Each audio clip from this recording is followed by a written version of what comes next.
Hello guys, আজ কথা বলবো চাকরিজীবীদের নিয়ে।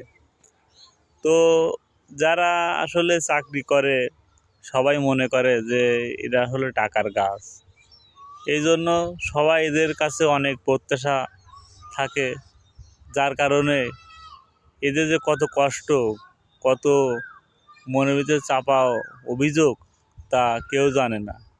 এই যে এই চাপ অনেকেই নিতে পারে না, যার কারণে মানুষ কি করে আত্মহত্যা পর্যন্ত করে ফেলে।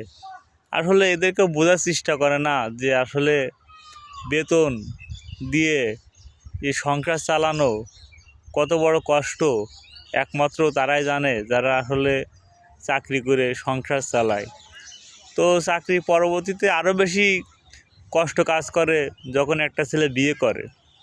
তো মা মনে করে যে মা বাবার চাহিদা যদি পূরণ করা না হয়, বলে যে টাকা পয়সা তার বউকে দিয়ে খাওয়াচ্ছে, ঠিক আছে। এতে তারা এক প্রকার ভুল বোঝ সৃষ্টি হয়। আবার অনেক সময় দেখা যায় যে স্ত্রীর চাহিদা পূরণ না করতে পারলে স্ত্রী বলে যে সংসার চালাতে পারবে না, তো বিয়ে করছে কী করতে, টাকা পয়সা সব তো মা বাবা দিয়ে খাওয়াচ্ছ। আসলে এই যে সীমিত বেতন, এই যে চলা কত কষ্ট, কত বেদনা, যারা এর ভুক্তভোগী না তারা বুঝতে পারবে। এই যে চাকরি করে তাদেরই ভালো চলে, যারা চাকরি করার পাশাপাশি তাদের অন্য বিজনেস আছে বা উদ্ভিজ্জ টাকা ইনকামের ব্যবস্থা আছে।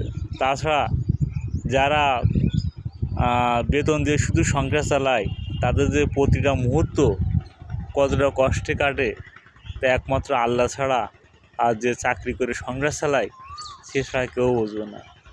তো সবাই ভালো থাকেন। আসসালামু আলাইকুম।